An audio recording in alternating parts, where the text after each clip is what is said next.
নমস্কাৰ আপোনালোক সকলোকে পুনৰবাৰ স্বাগতম নস্মাই মছজিদ বন্ধুসকল বলগতে চাওক আজি সন্ধিয়াৰ 7টা গুৰুত্বপূৰ্ণ খবৰ।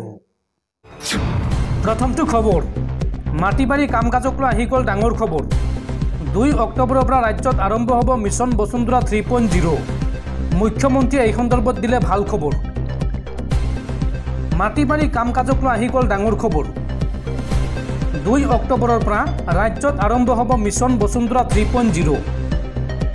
বসুন্ধৰা 1 আৰু 2ৰ পিছত এইবাৰ চৰকাৰ সাজু হৈছে 3.0ৰ বাবে। 2 অক্টোবৰৰ পৰা আপুনি কৰিব পাৰিব মিছন বসুন্ধৰা 3.0ৰ কাম। নিৰ্দিষ্ট সময়ৰ ভিতৰত সম্পন্ন কৰা হ'ব মাটিবাৰী সম্পৰ্কীয় সকলো কাম-কাজ। বসুন্ধৰা 3.0ত পুনৰীক্ষণ কৰা হ'ব পূৰ্বে বাতিল হোৱা বহু আবেদন পত্ৰ। নামজাৰি বাটোৱাৰা আদিৰ কাম সম্পূৰ্ণ অনলাইন যোগে আবেদন কৰিব লাগিব বা অনলাইনত আপুনি কৰিব পাৰিব। অনলাইনত আবেদন কৰাৰ পিছতে নিৰ্দিষ্ট সময়সীমাৰ ভিতৰত সম্পন্ন কৰা হ'ব ভূমি সংক্ৰান্তীয় সকলো কাম-কাজ। আৰু খাজানা লোৱা সন্দৰ্ভত চৰকাৰ আনিছে বৃহৎ টকা। অনলাইন আৰু অফলাইন দুটা পদ্ধতিতে আপুনি দিব পাৰিব মাটিৰ খাজনা। এবছৰৰ বাবে এই প্ৰক্ৰিয়া অব্যাহত ৰখাৰ ক্ষেত্ৰত অনুমোদন জনাইছে ৰাজ্যিক কেবিনেটে। এই খাজানা দিয়াৰ সন্দৰ্ভত বহু লোক অসুবিধাত পৰিছে। সেয়েহে এই খাজানা দিয়াক লৈ পুনৰ দুটা ব্যৱস্থা বাহাল ৰাখিছে অসম চৰকাৰে। খাজানা আদায়ৰ ক্ষেত্ৰত 30% কমিশ্যন লাভ কৰিব মৌজাদাৰসকলে। আৰু এই খাজানাৰ বাবে মাটিৰ গৰাকীয়ে নাম পঞ্জীয়ন কৰাটো বাধ্যতামূলক। অনলাইন পদ্ধতিৰে মাটিৰ খাজনা সংগ্ৰহ কৰিব পাৰিব মৌজাদাৰসকলে। এই বৃহৎ ঘোষণা কৰিছে ৰাজ্যৰ মুখ্যমন্ত্ৰী হিমন্ত বিশ্ব শৰ্মাই। পৰৱৰ্তী খবৰ PM কিষাণৰ হিতাধিকাৰীলৈ ভাল খবৰ।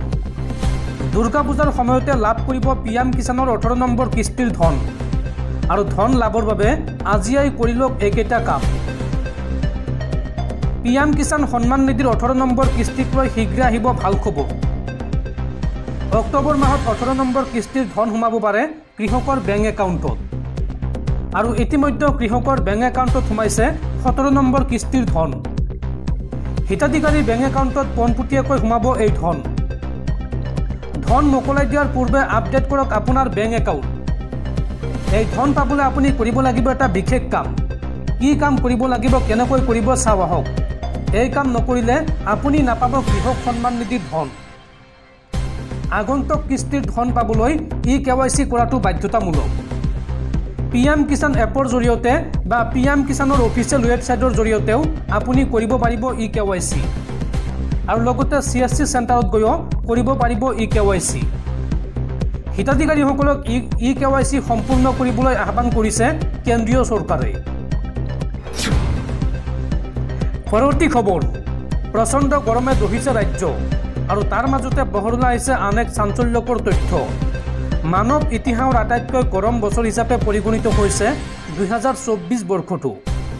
জলবায়ুৰ ওপৰত অধ্যয়ন চলোৱা ইউৰোপৰ কপাৰনিকাছ নামৰ এক সংস্থাৰ প্ৰতিবেদনত প্ৰকাশ পাইছে এই তথ্য। দৰ্শকসকল আৰু বহুতো গুৰুত্বপূৰ্ণ খবৰ আছে।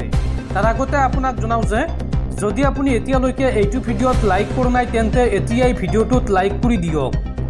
আৰু এনেকুৱা ধৰণৰ ভিডিঅ'সমূহ নিতৌ চাবলৈ চেনেলটো ছাবস্ক্ৰাইব কৰি কাষত থকা বেল আইকনটো প্ৰেছ কৰি ৰাখক।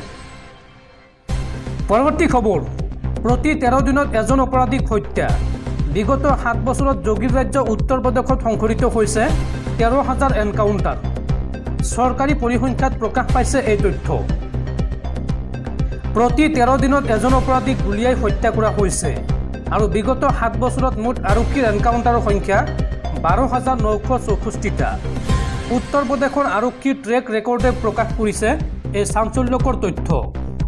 বাতৰি অনুসৰি 2017 চনৰ 20 মাৰ্চৰ পৰা 2024 চনৰ 5 ছেপ্টেম্বৰলৈকে এই বৃহৎ সংখ্যক এনকাউণ্টাৰৰ বাবে উত্তৰ প্ৰদেশত আৰক্ষীয়ে অভিলেখ গঢ়িবলৈ সক্ষম হৈছে। অপৰাধীৰ প্ৰত্যাক্ৰমণত 17জন আৰক্ষী জোৱানৰো মৃত্যু হৈছে। মৃতকৰ তালিকাত 207জন কুখ্যাত অপৰাধীৰ নাম আছে।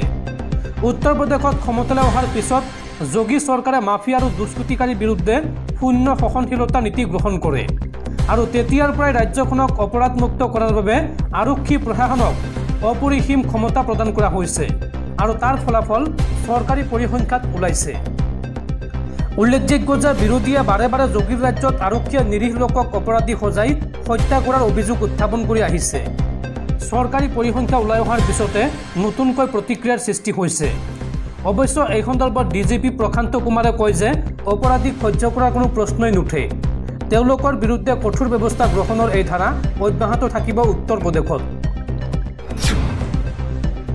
পৰৱৰ্তী খবৰ, সদৌ অসম ছাত্ৰ সন্থাৰ সাধাৰণ সম্পাদক শংকৰজ্যোতি বৰুৱাৰ বিৰুদ্ধে বিস্ফোৰক অভিযোগ উত্থাপন হৈছে। এইগৰাকী যুৱতীৰ সৈতে প্ৰেম ভালপোৱা আৰু অৱশেষত প্ৰতাৰণাৰ অভিযোগ উত্থাপন হৈছে। লগতে যুৱতীগৰাকীক মানসিকভাৱে অত্যাচাৰ চলোৱাৰো অভিযোগ উত্থাপন হৈছে শংকৰজ্যোতি বৰুৱাৰ বিৰুদ্ধে। আৰু আছুৰ সাধাৰণ সম্পাদক শংকৰজ্যোতি বৰুৱাৰ বিৰুদ্ধে এই সন্দৰ্ভত ভঙাগড় থানাত দাখিল কৰা হৈছে এজাহাৰ দাখিল কৰিছে অভিযোগকাৰী যুৱতীগৰাকীৰ মাতৃ আৰু 3গৰাকী সহপাঠীয়ে। আছুৰ সাধাৰণ সম্পাদক শংকৰজ্যোতি বৰুৱাৰ বিৰুদ্ধে এজাহাৰ দাখিল। অভিযোগকাৰী যুৱতীগৰাকীৰ মাতৃ আৰু 3গৰাকী সহপাঠীয়ে এজাহাৰ দাখিল কৰিছে ভঙাগড় থানাত।